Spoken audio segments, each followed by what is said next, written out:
Hi everyone.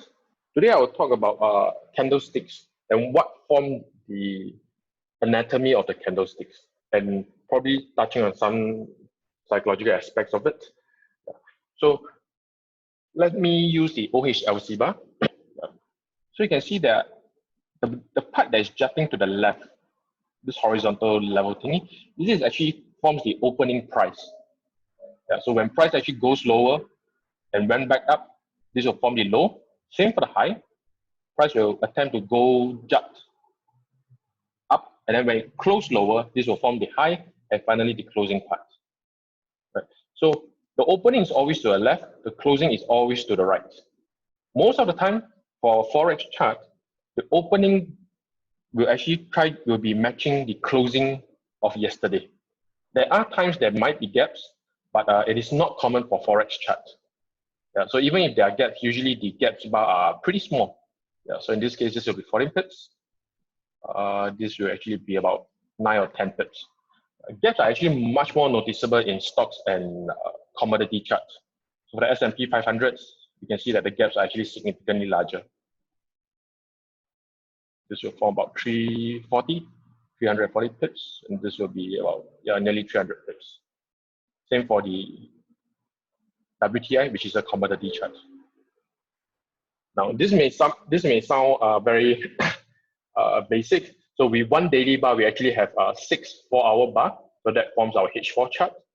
So one daily bar, we also have 24 1-hour bar, 48 30 minutes bar, and then 5 daily bar actually forms the weekly bar. The daily bar is actually quite a stable time frame to trade. So a lot of times traders will mention that the lower time frame is actually quite noisy.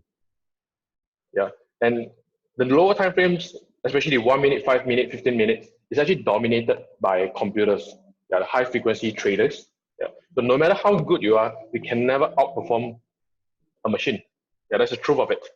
So that's why it's quite hard to actually scalp, trade, or any term you like to put it to actually touch those lower time frame.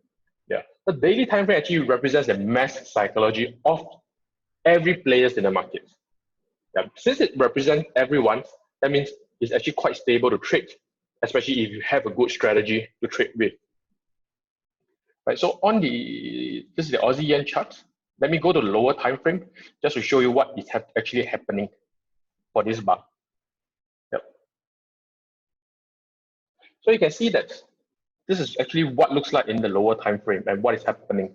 We have the opening, closing, the high and the low, same as what you see on the daily chart. What exactly is happening on the lower time frame is that there is actually a very bullish momentum going on. So this is actually what is known as a engulfing bar. So let's look at other examples. This is another engulfing bar. You can see that the momentum is really bullish on a 1-hour chart.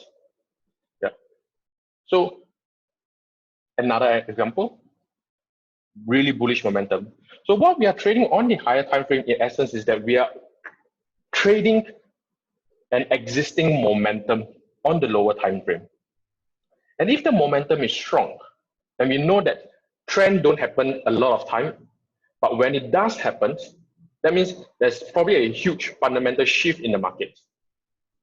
So we are actually looking to join in with other traders. And who are the movers in Forex market is probably the central banks, the institutional, any other trading banks.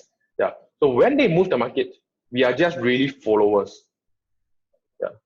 So be it their traders or their algorithm are moving the market, we just want to join the fun with them.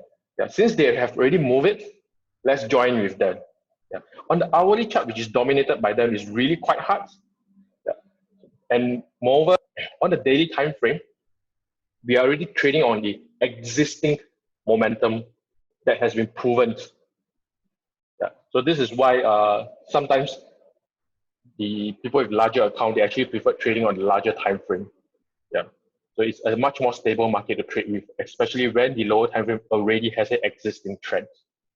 Right. So hope for today's sharing, you have learned a bit about what makes up a candlesticks. Okay, that's all, and see you next time.